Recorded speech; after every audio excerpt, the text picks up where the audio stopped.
જસદણ તાલુકાની શ્રી જૂના પીપળિયા તાલુકા શાળામાં વિશ્વ સિંહ દિવસની ઉજવણી લીલા રંગના કપડાં પહેરીને કરવામાં આવી, જેમાં 200 વિદ્યાર્થીઓ અને 8 શિક્ષકો રેલીમાં જોડાયા હતા.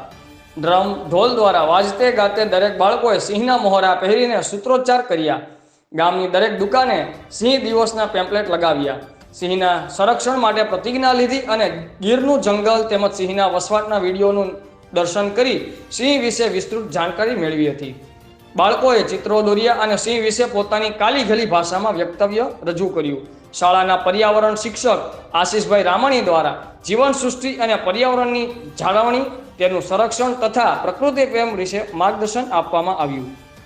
કેમેરામેન રસિકભાઈ વિસાવળિયા સાથે રિપોર્ટર જિગ્નેશભાઈ સિદ્ધપરા, આઝાદ મીડિયા લાઈવ, જસદણ.